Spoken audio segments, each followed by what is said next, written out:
No one would have believed in the first quarter of the 21st century that Boomer would get off his backside and actually make a video. Yeah, I guess it's been a long time, hasn't it? Let's just say that the past year has had its share of challenges, both personal and professional, and my YouTube channel was forced to take a major backseat. In fact, the recording for this video has actually been in the locker now for over 6 months. And during those 6 months, I can only remember one time where I actually sat down and tried to produce a video.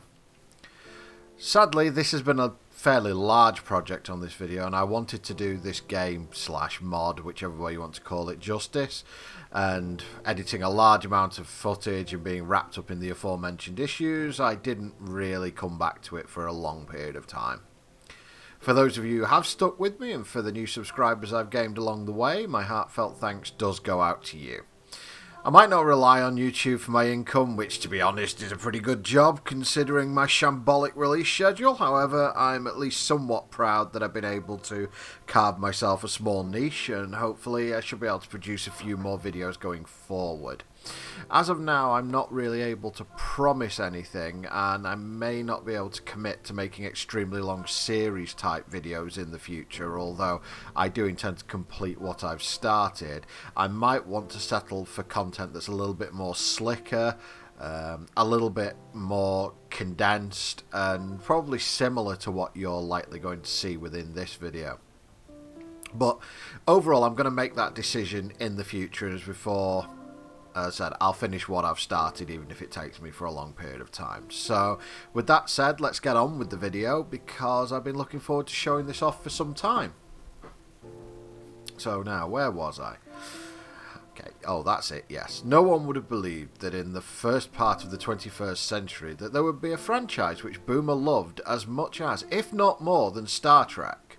Although, I don't know, Picard Season 3, they do say it's going to be quite good. But anyway, let's move on with that. If you don't believe me, let me enlighten you. This is my 25th anniversary copy of the War of the Worlds musical by Jeff Wayne. This is the poster which came with said collector's edition, also signed by Jeff Wayne.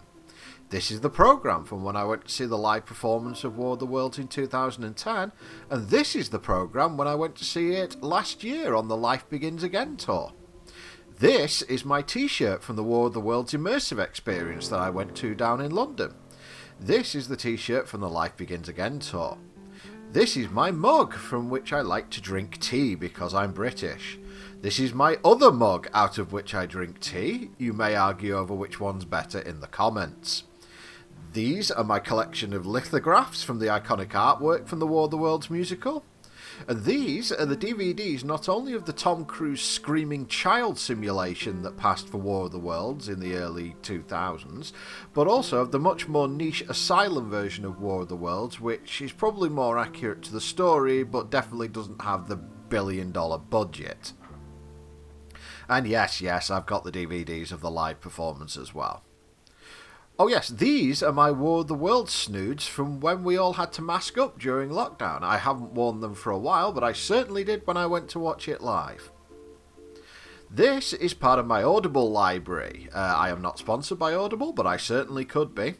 And they have not only the audio drama of War of the Worlds, which is exclusive to Audible, but official sequel, in inverted commas, to War of the World in Massacre of Mankind, and there's even another spin-off, The Great Martian War, which I've been enjoying recently.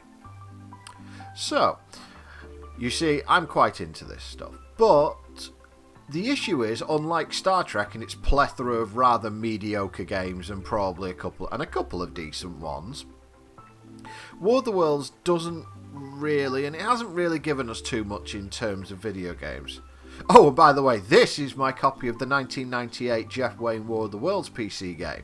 It doesn't work on Windows 10 or 11, of course, which I'm rather annoyed at, and it would be impossible to record a YouTube playthrough of it even if I did, because the entire game contains copyrighted music from the collector's edition of War of the Worlds, and so it would likely get my channel in bother. even if I could run it. Apparently there is a way, due to some kind of unofficial patch on some random forum somewhere, which allows it to run on modern systems, but all things being the same, I'll either wait for a GOG version or I'll just live with the memories. I think there might be a playthrough of it on YouTube somewhere. So it neatly brings me to why we're here today. This is Hearts of Iron 4. Okay, I'll stop now. For those of you familiar with it, you'll know it as a World War II simulator. However, as you can see from this title screen, the community for Hearts of Iron has a knack of modding the game. A lot. By the way, the tripod in the video firing now the legendary Martian heat ray, alongside the title covered in red weed, hopefully you know what that is as well, you'll see this is the War of the Worlds mod for Hearts of Iron 4, available through the Steam Workshop. Now, before we get into this playthrough, I do want to add some disclaimers because, yeah, this was recorded 6 months ago and I'm going to need to get this off my chest. This is not the latest version of the mod. This footage was recorded over 6 months ago, as I said, so it was on version 1.10.8 of Hearts of Iron 4. You can access this version through Steam, through the demo version, and therefore you can play this mod in this form if you want to. The unfortunate thing about Hearts of Iron 4 is that when it updates, it does tend to break mods, and Hearts of Iron does have quite a lot of updates. This means that there's not going to be any modular tanks or railways in this build for those of you who are more up to date with current Hearts of Iron, and also it means in terms of division design, 20 and 40 width divisions were pretty much the order of the day. They're 10 as well if you were building smaller divisions. Secondly, I've disabled the La Resistance DLC. The reason for that is that this mod doesn't really work with it. The Martians, as in the books, are designed that there's not many of them, but they are overwhelmingly powerful in terms of strength. And in terms of how that would interact with the garrisoning structure and the resistance, funnily enough in La Resistance, it basically means that it wouldn't work, and playing as the Martian just becomes extremely unfun. And yeah, it's not a particularly pleasant experience. After a few discussions on Discord with the mod maker Dazzle, I actually added a couple of changes to the mod files as well. The reason for this is that it was actually possible to soft lock yourself as the Martians, and therefore you wouldn't be able to win the game. Main issue falling around naval warfare, since the Martians have no knowledge of the sea at all, and their focus path is mutually exclusive between rather crappy naval warfare and overpowered production from space. So, because of this, there is actually a decision point in the focus tree where you can lock yourself out of naval warfare entirely, and therefore it stops you doing a full-on world conquest, and that's going to be the goal for this video. So due to that, I've added some naval experience to one of the focus paths, which allows the construction of a naval fleet, and that means that that can then exercise and generate naval XP, and it doesn't lock you out from winning the game. I've also added some minor bug fixes. The space construction aspects weren't working correctly on this version of the mod, but I managed to go in, look at some of the modding code and change that so it actually works as intended. And I've also disabled the custom models which were actually made for this game. There were some models on for tripods, which you'd be familiar with from War of the Worlds, but the problem is when you zoom in beyond a certain point, it causes graphical issues and tearing and all sorts of nasty stuff to happen, and apparently this is a engine problem, not a mod problem, so I very much doubt that that's going to get fixed soon. So, we have three options to start with. We have the Gathering Storm, which starts the game in 1936, which is the normal game. Plays like a normal Hearts of Iron 4 game, except that sometime in 1938 the Martians will land at Grover's Mill. Now, I am British, so this totally offends me because the novel and musical are set on Horsell Common near London. However, I'll try not to take it to heart as I'm fully aware of the 1938 Orson Welles broadcast, which, according to legend, spooked out half of the continental United States. So I'm happy to play along, and there are numerous references to the UK in the mod, so I'll accept my singed pride on this one. This would be the preferred scenario if you wanted to play, for example, the United States and try and hold off the Martians. I've done that, but it is very difficult and my strategy isn't always 100% and it relies a little bit on luck, I've got to be honest. 1938 is the preferred start to get into the game. The Martians have landed and it's go time. This is the preferred scenario for playing the Martians, although you can play as them in the 1936 start if you begin as the United States. But to me that feels a little bit like cheating, since you could just do nothing as the US, remain in the Great Depression and just get slaughtered by the arriving Martians. Not saying the US won't get slaughtered anyway, the vast majority of the time, but sporting chance, eh? 1939 is basically the oh dear scenario, where the US is pretty much already broken and the rest of the world is next. But I've never played this scenario, but I imagine this is the scenario if you want to just watch the world burn. And now we come to a little bit of the elephant in the room about Hearts of Iron 4. It's a World War II simulator, and it also prides itself somewhat on realism. So yes, there are going to be words such as fascist used in this video. In fact, this is the default Martian ideology. You can go communist with them if you want, and the game does contain depictions of, let's just say, less than savoury characters from history such as Hitler, Stalin and Mao, alongside symbolism which was used from that time. Admittedly, as the Martians, my aim is to stomp them flat, so you could see this as a bit of a taking out the trash exercise, if that is your opinion of those individuals. But since the Martians aren't exactly coming to spread manna, their plan for humanity after the initial military stomping is basically to farm human beings like cattle and consume them by draining their blood. They're essentially vampiric octopuses, or octopi, is that a word? Don't know.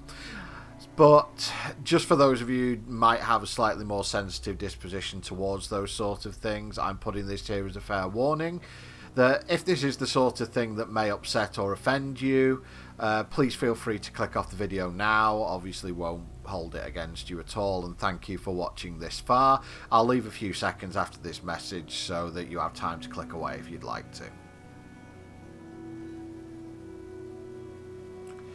Okay, so now we're on to the country select screen, and as you can see we have the option to select the Martian invasion force and our leader, Invader Zim. Yes, that's right everyone, Doom is coming, and there is actually a addition to the latest mod apparently, and I'm getting the blame for it, so sorry, never mind.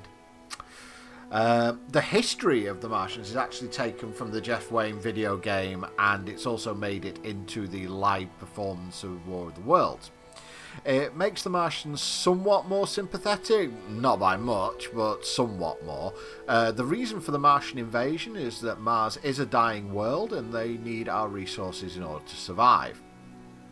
As they consider humans little more than primitive animals with rudimentary intelligence and technology, there's no question of negotiation or a bargain. Essentially, we're an ant colony to them, and it's time for a little bit of fumigation.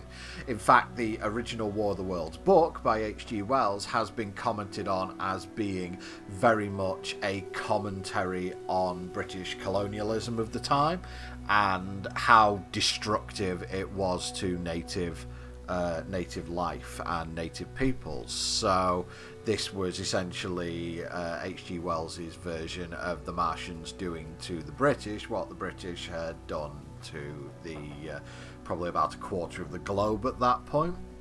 So I think there's a few mentions of how few mentioned both in the book and the audio drama of how can we complain if the Martians behave in the same spirit that we've always behaved in.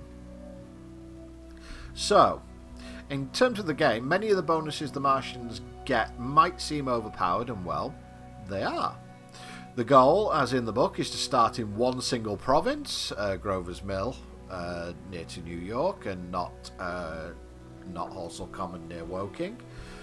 and then from that one province we're going to spread across the world. This means that in order to fit in the Hearts of Iron 4 engine, there's had to be some buffs here and there, but there are also some bad things applying to the Martians, though not many. We get Martian tactics. This gives us a huge bonus to our divisions in terms of attack, attrition rate and organisation, mainly due to the fact that we don't have that many supply centres. We're slow and ponderous currently, though, due to being used to Martian gravity. We're masters of space and thus can use rockets and very advanced aircraft already. I believe we have Fighter 3s right from the start. This kind of differs from the book in a little way because the Martians were not used to Earth's gravity, and because of that they were unable to get their flying technology working, although they eventually did, and the flying machine was seen during some of the battles that were mentioned in the book.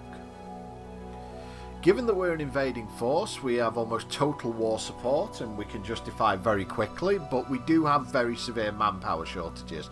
The Martians are extremely high on technology, not so great on manpower. We'll deal with this later, but now it means we won't be building or reinforcing much that we have on Earth aside from what we're given. Also, we can't join factions, so despite also being fascist, we will not be joining up with the Axis and trouncing the Allies. Germany and Italy will likely not interfere with us, splattering the US and UK, but their turn will come. In fact, there is some hilarious stuff that can happen because they are of the same ideology as us. Additionally, there is an event in the game that's coming up which might shock you a little bit. In addition, and probably the most broken thing about the Martians, is that we can research 2 doctrines at once, or 2 land doctrines at once, which is pretty absurd. In terms of goals, first off, we've got to exterminate humanity's ability to fight back and claim ownership of Earth for ourselves. Apparently the Martians consider humanity a disease which will ruin the planet. Topical. Secondly, we need to retain the support of the Martian government, meaning we have to be on the offensive at all times. This is a full war simulation, there's no negotiation, alliances, or anything along those lines. And finally, we need to prepare the planet for the arrival of our people by spreading red weed, which will buff our troops and give some really nasty debuffs to our troops, and also produce blood for our cloning facilities that we'll get later. The red weed has become very synonymous with Martians in terms of how the book's written, whereas I guess it was a little bit more of a curiosity in the book than it was anywhere else, but it's become a lot more of a symbol later on, and certainly more active. So, in we go, and yep, this is what we start with. Nothing! I'm leaving historical AI focuses on, as turning them off causes some very weird behaviour from the mod, and I wanted to show this mod off in its quote-unquote cleanest form. Feel free to mess around with it by yourself if you want to have a go. You can cause some really, really strange stuff to happen. But to be honest, that happens when historical focuses are off anyway.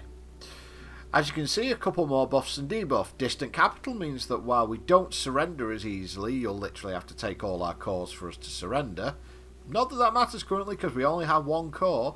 Our recruitable population is low, but conversely we don't have to produce as many consumer goods, horses for courses. And next up, Martian industry. Since the Martians don't sleep, they're much more efficient at producing and also have way better fuel efficiency than humanity does. Again, this is all to make up for the fact that we just can't build our way out of problems. So, away we go. There is actually a very nice splash screen which comes up, which I've removed in the interest of time, but essentially our goal as the Martians is to take New York and Washington early and then spread out and conquer the rest of the US before they've had time to react. The US at this point still recovering somewhat from the Great Depression and won't really be war ready until 41-42, so we should be able to take them quite easily. If you leave it too long, humanity's tech might start catching up, and then the Martians can be overwhelmed by sheer weight of numbers, so we basically need to strike hard and strike fast. Apparently, it's taken 4 decades to make this plan, though. Whew, not so keen on fast acting, are we, lads? One thing I would like to say that is in addition to this mod, you do get some sound effects, such as the Martian ooh-la cry, and there's even a separate mod which adds War of the Worlds music to the game. Again, I'm not using either of these due to copyright issues, but feel free to play the musical version in the background or something. Seriously, the musical version is awesome. It's on Spotify. Get it. Get the audiobooks. You know, it's fantastic. Go and see it live, all that sort of thing. Yes, I'm a massive shill. So we're immediately at war, and it's time to go stomping. As you can see, we start off with 700 flying machine 3s and 100 bomber 3s. So that should more than do it. And we start off with 3 unit types. We've got the Terran Light Scout Tripod Brigade, which is mainly scout machines. Scout machines aren't mentioned in the book, but they are in the War of the Worlds 1998 video game. They're going to act as our light tank divisions for the invasion. They're not as potent as full-on fighting machines, which are our heavy tank equivalents, but they'll certainly get the job done. And they're the fastest unit we have, which will be important. And look at these soft attack numbers. For a 20-width division, these are going to smash through pretty much anything infantry related. The Terran Invader division isn't as powerful by far, but it's still very impressive. However, I'll use these units to mainly hold the line and push a bit slower. The tripods, scout machines in this case, are going to lead the charge. The garrison units, and they're the only units we can build at the moment, and even then in very limited quantities. If I'm being honest, they're pathetic by Martian standards, and they're really only good for defending claimed territory, which will be happening, and you do have a political power decision to get them for free, so it's not they're not entirely useless. So, planes set up, air superiority and bombing, and we're going to start with a crazy 700 political power as well. So it's time to get some buffs. So first off, we're going to get armor speed and reliability. This is because I know of events coming in the early game and we're already very strong, but we need speed. We're held down by earth defense tactics, so we need to get that speed debuff off us. Next up, army offense, 25 division attack speed. Yep. Next up, 25% armor attack and defense. Lovely, lovely, lovely. Big old tripod energy. And next up, 20% to motorized attack and 25% to defense. Good. And finally, I'm going to buff my infrastructure speed a little bit. Normally, I'd probably go for a silent workforce in order to boost political power, especially with a fascist state, but I'm going to need these buffs early and then we can bed in for a longer game. This doesn't play out like a normal Hearts of Iron 4 game, if I'm being honest. You're not here for the long term in this one. So let's start with some tripods and invader divisions. Let's put them to work straight under a general, and then let's have Zim pick up his field marshal's baton. My god, what am I doing? Buffs for days though. Frontline sorted. Now, even though we want New York, I'm heading in this direction. New York will basically fall incidentally to us, but we need to push towards Washington, and also there might be something down here in the south to interest us. Aside from the oil resources, of course. No matter what, oil is always important. Frontline set, aggressive, and go! Research, we get nothing, as you can see. We only get 2 research lines, and in fact, I believe certainly the Germans can get up to, I think, 6 in Hearts of Iron 4, so you can see that humanity will eventually start catching us. But this is part of what we start with. And yeah, we start off with maximum infantry equipment. Support equipment's a bit meh, but we can work on it. Light tank 3 already researched. Heavy tank 2 already employed. And we even have access to our super heavy tank, the Tempest, in 1938. Although one thing I do say is I love the contingency modern tank. This is a really brilliant piece of ingenuity, or at least attention to detail. That is the design is the 2005 War of the Worlds tripod, if I recall correctly, the one that most people are probably going to be familiar with. And yeah, it's absurd if you ever get that far, but I don't think we're going to need to. Our artillery's ahead of time, not by much. And welcome to one of the busted parts of the Martians. 2 doctrines, one half finished and the other already 3 deep. They're both correct for how the Martians are depicted, but still mobile and superior firepower. Wonderful. If we compare to the books, the fighting machines were supposed to be able to walk as fast as birds can fly, and also had firepower way beyond what was appropriate for the time. So, probably about right. Let's take integrated support to give us 25% more soft attack, because we need that, we really do. Secondly, look at this. We can fly across space, but water scares us. No naval doctrine, obviously. Oh yeah, we have Fighter and Bomber 3 in 1938, but that's not enough. Your boy wants CAS, and he's going to have CAS. Yeah, air doctrines are probably better, but I just love having some CAS available, and it's a short research time. Just to show off a couple of other things, yep, we have Advanced Computing Machine already, so that's a ton of research speed, and Rocket Engines 3, so we can just missile attack stuff to death if we want. No nukes, though. You'd think with heat ray tech we'd know how to make big booms, but never mind, they've got to balance it somehow. And yeah, Construction 4 currently, but no industry bonuses. We'll work on them soon, but they won't really be relevant until we conquer the US. Okay, focus tree, and this is really where the magic happens. Mars's focus tree is initially around supplying the invasion, reinforcing and setting up at least some form of industry. We'll also want to hit Earth Tactics School as soon as possible. That will get rid of any speed debuffs we currently have holding us back, and it'll give us some insane buffs, like 100% division attack, and removing our speed debuff as well, as already mentioned. Tripod Tech gives us Heavy Tank 3. There is a naval path, but as you can see it's mutually exclusive with Expander Orbital Manufacturing, so we won't be going very far down that line. The middle path is about either bringing in resources or industry from Mars. These both lead to orbital manufacturing, which gives us huge buff to industry research and construction speed, and eventually will establish an invasion command on Earth, solidifying our ideology. You'll also see I've added Naval XP to this focus, as it's not there in the normal mod, which is where you can lock yourself out. Be careful, this isn't in the main mod to my knowledge. I don't think it's been patched in yet. Says some people might consider this cheating. I consider it avoiding a soft lock. You know, you can have your own opinion on what it is. Expand Orbital Manufacturing allows us to use decisions paid for in political power to build units in space. It's pretty good. Finish Conversions is make ships. Yeah, you can see why naval's not very good for Mars. The right hand side of the tree is about the attack itself. Reinforce the new empire will allow us to exterminate cities in exchange for reinforcements. I guess we're making them safe for colonization, so the home world is sending us more stuff. Then we've got several attack focuses which summon reinforcement pods and trigger wars. The final bits are basically the decision to remain fascist, as this run will do, or go communist and actually use the humans for something other than blood. Collaborators exist in this game, although it's mainly through mind control. You'll note Ray Ferrier there, Tom Cruise's character from War of the Worlds. He's sadly defected to our side in this timeline, probably in exchange for stopping Dakota Fanning screaming. This will also trigger an XCOM and Exalt side story, so if you like that sort of thing, go for it. I'm going to be going stomp everything and plant red weed everywhere. Finally, there's the final measures focus, which we'll come to later, as some of the focus tree is currently hidden.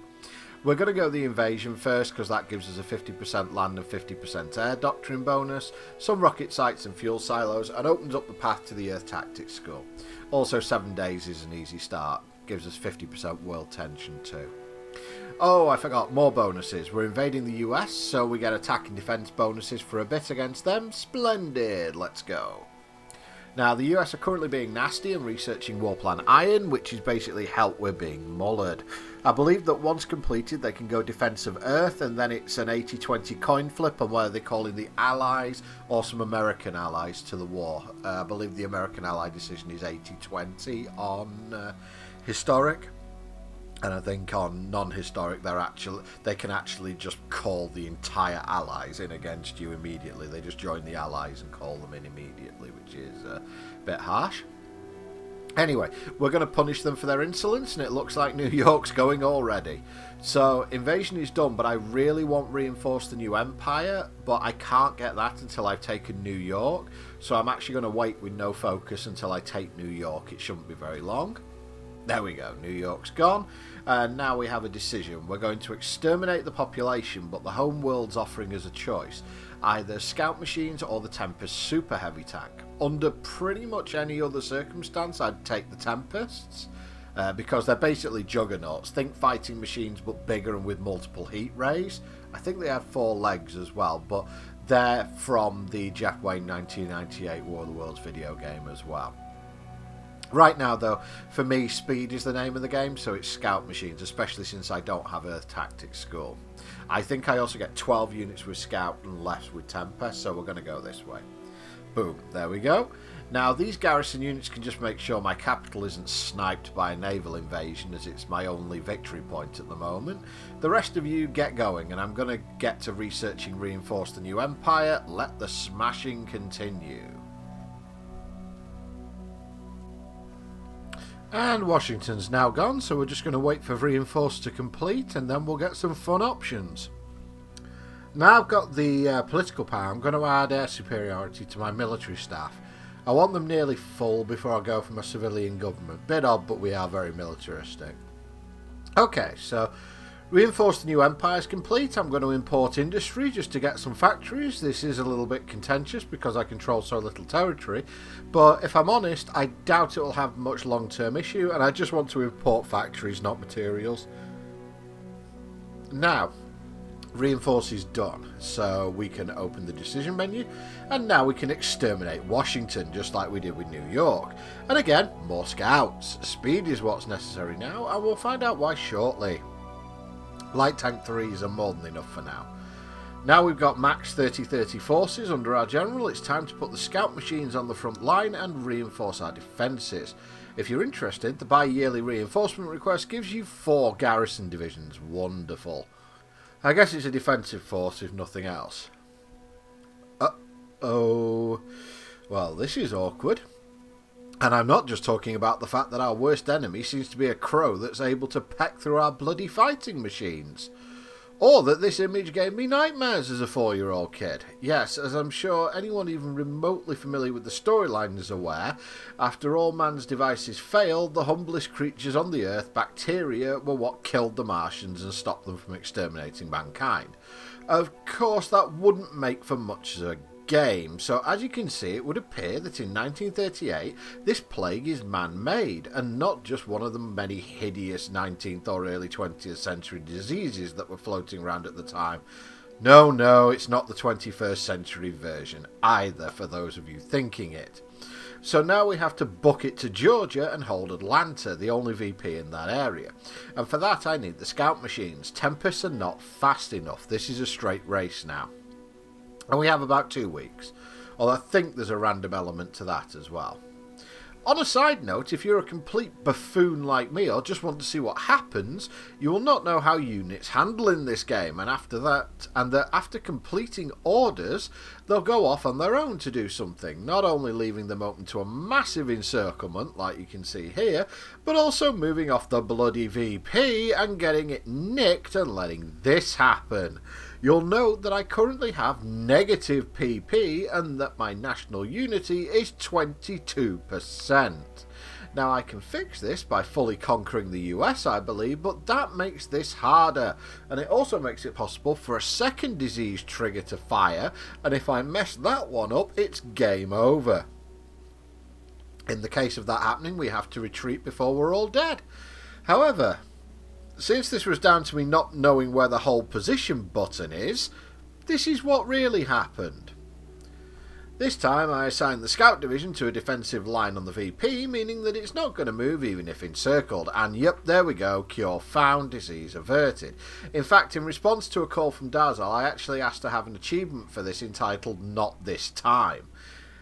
Incidentally, I think an achievement should also be made for failing called You Had One Job. Anyway, we can now rest easy. We get some PP back and a little bit more national stability, although I'm probably going to have to do Entrenched Party soon because I think that's another 25 base stability, otherwise I'm going to have issues. Speaking of issues, hey Reddit, rate how encircled I am. The answer is very. Come on, I need to break this, come on. Yes! Mission accomplished. Back to smacking around the US. Right, so the US are pretty much done at this point. I just have to finish them off, but it looks like the home world has already decided to jump the gun and send us some colonists. As usual, politicians getting involved when the military's handling stuff. It appears as though they think we've won already and they want the colonisation to begin. This is inconvenient, but it does open up a new path on the focus tree.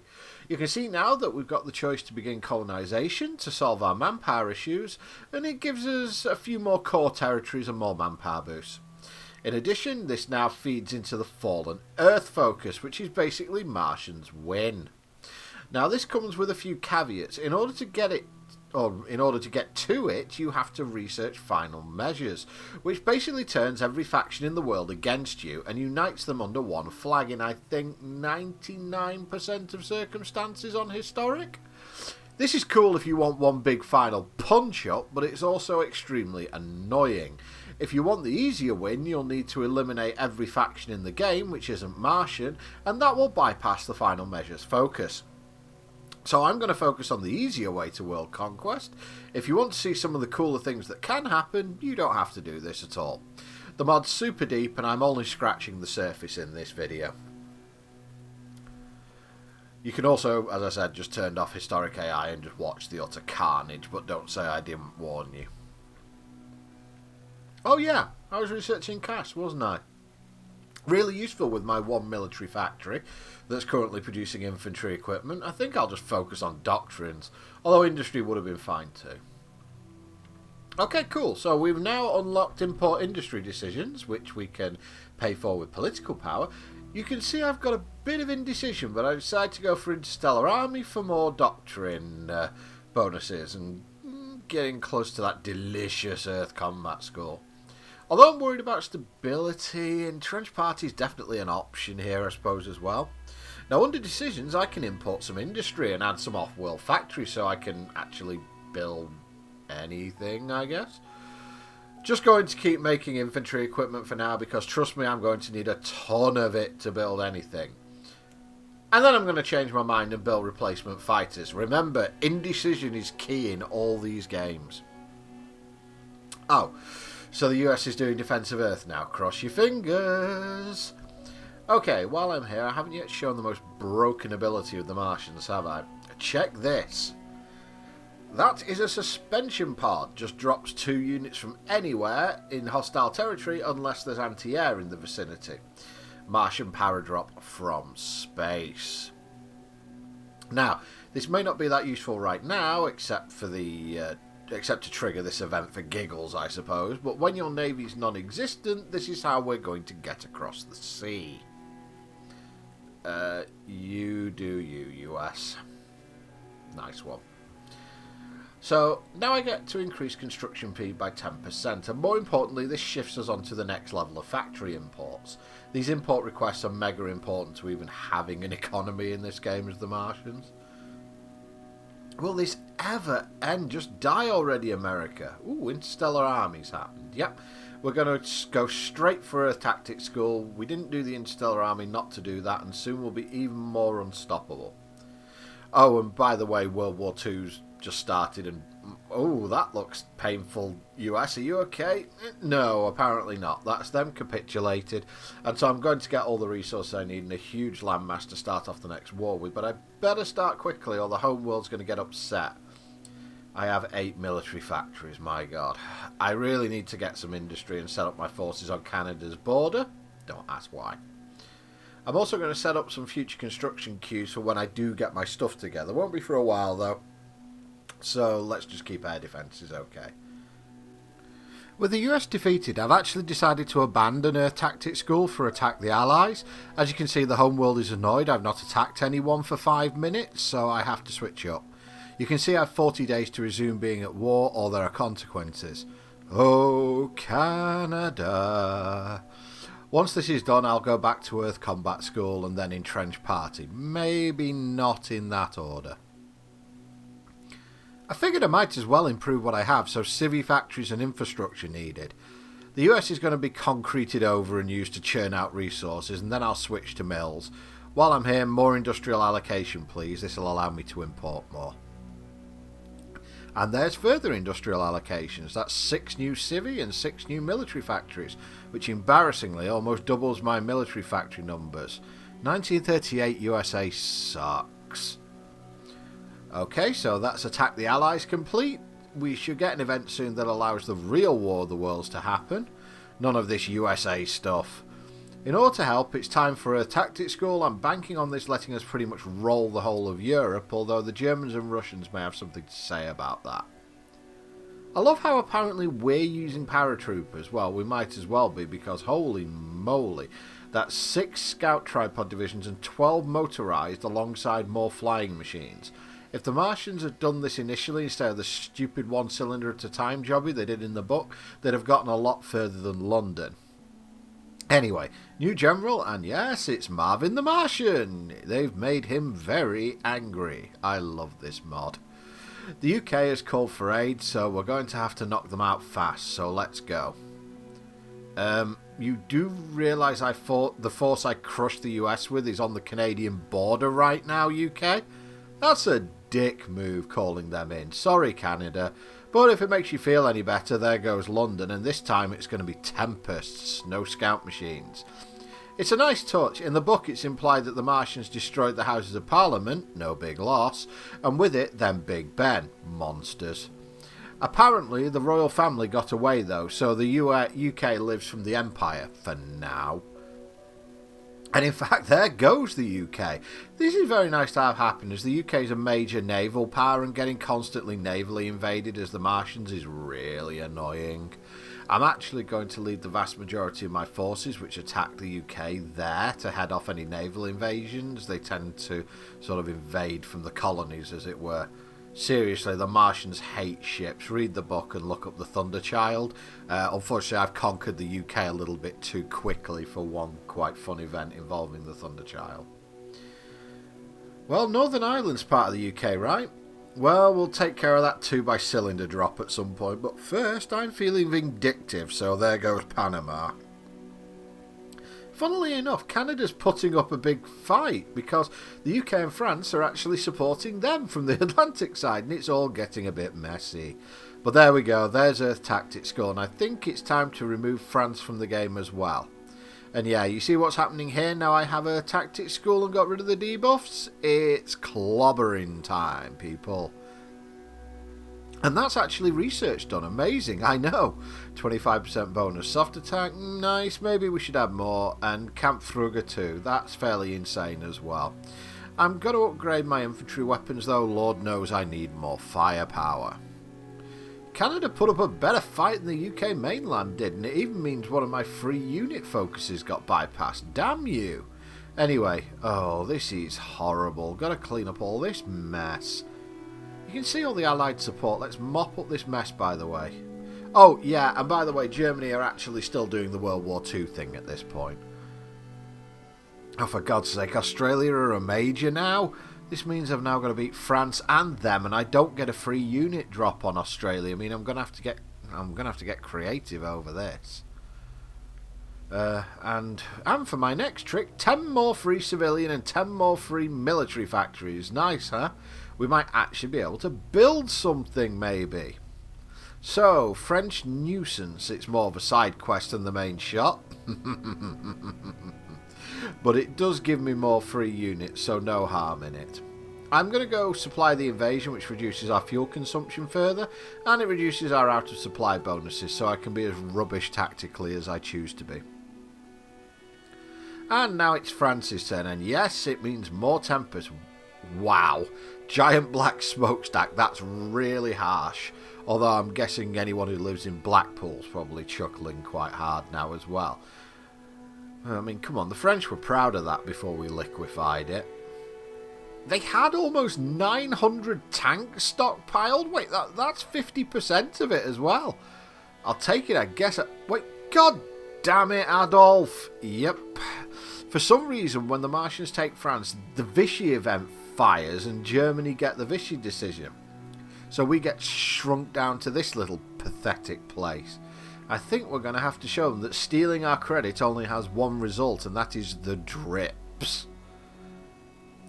But before I do that, I've got to finish off the Allies, or they're just going to be annoying, and then I can fully utilise their industry. So now they're out of Canada, I'm going to pull a bit of a risky manoeuvre.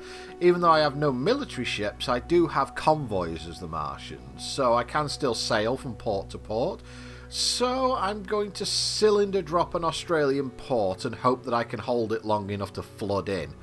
Because of the supply buffs I get, I shouldn't be too badly punished for this.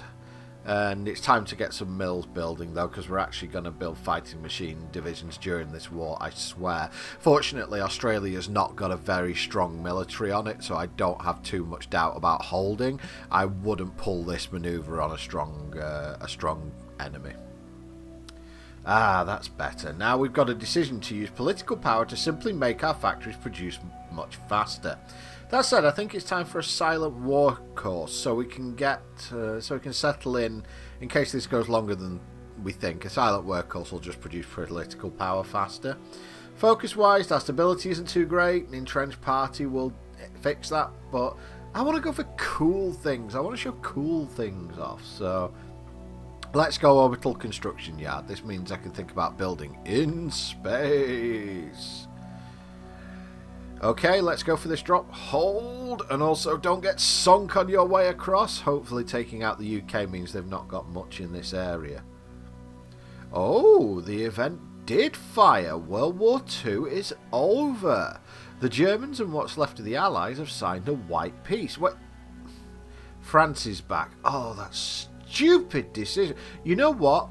I enjoyed it so much the first time, I'm going to smash France again, except this time Netherlands and Belgium are going to pay for France's insolence as well. Apparently it's the Treaty of Warsaw, and no, this doesn't mean that Germany and Russia are going to attack us with the Allies, by the way. They're just going to stay out of the way and see who wins, which appears to be a little bit of a stupid decision considering the US and the UK are already capped, so who do they think's going to win? Neat.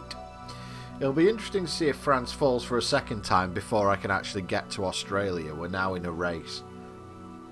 Actually, I'm going to research industry now. I own some factories and excavation. Now I own some territory. Pretty much behind with that. Yeah, was it ever in any doubt? Benelux are next. Okay, orbital construction yard done. I really should do entrenched party here, but doing some interstellar aviation as I want the space build decisions. Can't blame me, really. Oh, you guys made it. Carry on.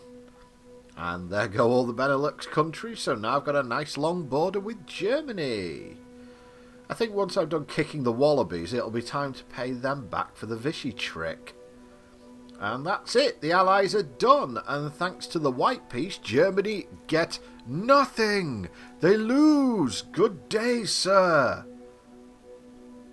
No, it's all mine, all this, I'm afraid. Ah, that's much better. Now I'm going to have to maybe sort Mexico as they're looking at me a bit funny. That said, I've got no option here again because of the home world. It's Germany next. Amazingly, the Martian Raj is about the only place with any industrial ability at the moment. What have you guys been doing? With interstellar aviation done, nice bonus to the air doctrines I've not been getting, it's time to attack the Axis. War waits for nobody. So attack the Axis is done, and I'm using 2 full army groups plus reinforcements. I hope it's enough, and fine, I'll do entrenched party. I need the stability. Hold on to your butts, I'm going to get reinforcements again, and well, that's cursed. And apparently the commander is Adolf Hitler. How appropriate. Still, 50 odd Martian divisions and thousands of fighter 3s should be enough in 1940. Oh yeah, I'm invading Italy too, I forgot about that. Tempest from Berlin.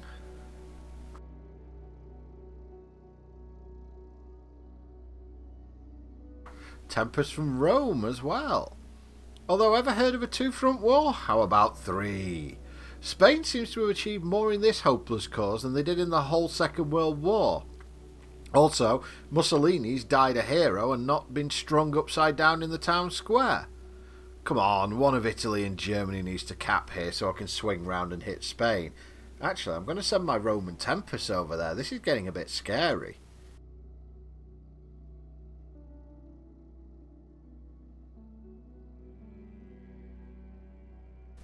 Okay, Italy have capped, so it's time to show Franco that it might have been a better idea to stay out of this. Germany defeated in July 1940. Nice. I'm going to take out the miners as well so I can get the resources and make sure they don't stab me in the back. Turns out they'll become majors anyway, so all's fair, I guess. Triumph in America gives me more cores as opposed to my current one, so let's do that. Also, it's mill time. Not really necessary, but I'd like at least one army group I made myself on Earth. Time to establish an orbital command, giving us invasion command and also some navy experience, which is what I mentioned before, how I've modded this into the game. This isn't in the base mod, but it may be fixed by now. And that's the Axis gone too. Russia's now all that stands in my way. Although it is fair to say that in order to world conquest in this mod without a nightmare scenario, you have to defeat every member of every faction. Funnily enough, the Allies actually still exist. I think there's 3 nations left of them. And if any faction remains when you hit the world conquest button, you'll like the spot where humanity survives. So we're only allowed to do careful farming. On that note, time for Czechoslovakia to bite the dust, and soon Norway and New Zealand will follow. So yeah, that will get rid of the Allies for me. So, with invasion command now established, we can now either work on orbital manufacturing, add a research slot, or begin farming, which will add to our manpower. Although I think we're now at the point it may not be necessary except to win the game. So, time to set up some lines to Russia, and I'm also going to design a fighting machine division, as, let's face it, it's the iconic fighting machine, taller than the highest steeple, armed with the fearsome heat ray and black smoke canisters, and that's basically what the Martians are the most famous for. And even though Scouts and Tempests are more than sufficient, I can't go through a War of the Worlds mod without using fighting machines. Very simple 20-width unit, and we'll ask some more support in a bit. But that's what we're going to start producing, should they be needed. There'll be an upgrade over the Scout divisions at least. We're going to need about 5,000 fighting machines for this. Just for reference, in the entire War of the World novel, I think that 10 cylinders dropped, of which there were, I think, 3 fighting machines in each cylinder, so it was a total of 30 fighting machines. 5,000 seems to be a little bit overkill. Just means orbital manufacturing is going to be a thing. Oh, and before anyone says anything, I'm fully aware nothing I do here is optimal. And that's what I'll be waiting for. This will allow me to turn political power into fighting machines. Observe. Well, when I've got 50 PP, that is. And no, a 100,000 short-falling guns is perfectly fine. There's nothing wrong with it. Well, it's now time for us to start attacking the Comintern. Russia is the only real major power left in my way. Japan isn't allied with the Axis, I don't think, and so taking her out won't be a problem, but Russia, yeah, this bear might bite back. We're going to hit them with everything we've got. At this point, we're going to abandon even our puppets. They're all going to be annexed, and it's time to start turning humans into manpower. And in 70 days, the orbital manufacturing will be ready, and we'll be able to build stuff. In 1941. Here we go. It's Barbarossa Martian style. They actually give you double the units you get to attack Germany. You get a reinforcement focus as well. I think they reinforce from Ukraine. Yeah. Obviously, Russia's expected to put up a hell of a fight. That said, we are the Martians. Nothing is going to put up a military fight in 1941. Maybe if it was 45. Yeah, that's about what I thought. A month into the campaign, we're almost at Moscow already. That said, you can always have a little bit more, huh? No greater success than excess. And who needs manpower when you have big, stompy machines which shoot lasers? We can also now import cloning facilities, allowing us to increase our manpower. And on the 10th of August, Moscow falls. Tempests rain down from the skies, and Earth is now doomed. Well, more forces import from Mars now, so it's time to let colonization begin. Let the red weed grow. In the book, the red weed's mainly a curiosity for the most part, although it is expanded in Massacre of Mankind, the unofficial sequel, to be... Well, I suppose it's the more official sequel of all the sequels. It's expanded to be much more deadly, and in this game it's similar, that it gives the Martians buffs, and it seriously debuffs nations if it's planted in their territory. You know what? I'm just going to cylinder drop Vladivostok at this point. The Russians have got to be done by now. There we go. Russians gone. Not much left. We're going to focus on colonisation for a bit after taking all of the states. Then it's just going to be a simple mop-up in Asia and killing off the miners. A little look at our orbital manufacturing. We can import military equipment. It's going to be weapons for the moment, so I've got to sort that shortfall. Oh, and finish off the Comintern by taking on Tanutuva and Mongolia, which involves a lot of manual declaring wars. And it is annoying, so I'm not going to bore you too much with it. We'll skip to the good stuff. We're pretty much done now. Stomping on the miners. And here comes the red weed, one of the great mysteries of the book. It's never actually explained if the Martians bought it deliberately in the book or if it just came with them. However, here it's assumed that it was deliberate, and it would make sense as part of their terraforming efforts, because in the novel the red weed is what gives Mars its red colour, and the meaning of it in the 2005 film is a bit more clear as captives are liquefied and turned into red weed. According to the narrator in the book, the weed is edible, however it has a sickly metallic taste to it and it's very unpalatable, so not really a good source of sustenance. It's evidently not for humans, and now we're going to plant the weed and it will allow us to begin colonising. The most important areas being those nearest our landing site. They'll be turned into a Martian paradise and a human hellscape, and this world is going to be bent to Martian will. So the Comintern's now destroyed and we can take over the rest of Asia. Japan is our final focus invasion, although I'm going to do some naval work first because I'm guessing that I'm going to need to be able to produce naval superiority to clean up the miners. I actually have a surplus of infantry equipment. Boy, do those orbital factories help. Time to import some fighting machines. I think we import 1,200 at a time. And more cloning facilities for the military. Speaking of military, I'm going to now cover the US in military factories. I know it's pointless at this point, but we are going to get ahead of the production.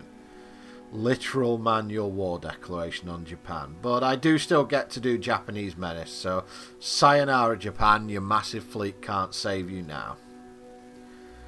And there goes Tokyo, and Japan will soon follow. Mop-up will be completed, and I'm going to have to mop up the remaining miners as well. And I'm going to go down the colonisation tree, but I think I can fast forward from here as they're all busy work now. So, New Zealand, the last bastion, and you'll also notice they have anti-air, so I can't cylinder drop them. So naval invasion it is, and I definitely didn't spend 30 minutes figuring out why it wasn't working and then finding out that I'd not declared war on them. They are the only state in an alliance left, and once they fall, this will end the way it would have done if not for the darn bugs in the book. So, and as they fall, we salute a valiant foe. So there we go, the final alliance has now fallen. We can bypass the focus to give humanity hope, and with one final click of a button, Earth is going to fall. As humanity falls into eternal night, with all their devices having failed, it seems to quote a little bit from the musical. The Thunderchild had vanished forever, taking with her man's last hope of victory. The leaden sky was lit with green flashes, cylinder following cylinder, and no one and nothing was left now to fight them. The Earth belonged to the Martians.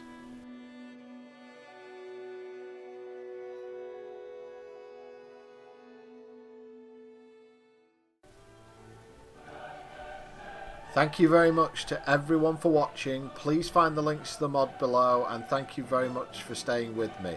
4X games such as this can be fairly difficult to make videos for because there's a lot of downtime and repetitive, which I hope I've cut out for you in this. And if you like this sort of content, please let me know, and this is the sort of area where I might look to expand into a little bit in the future. I do love these sort of games. There's a ton more paths that you can play down in this mod. I really do suggest that you give it a go if you have Hearts of Iron 4. I'm sure you will enjoy it. So, until then, thank you very much for watching. Thank you for staying with me. And until next time, everyone,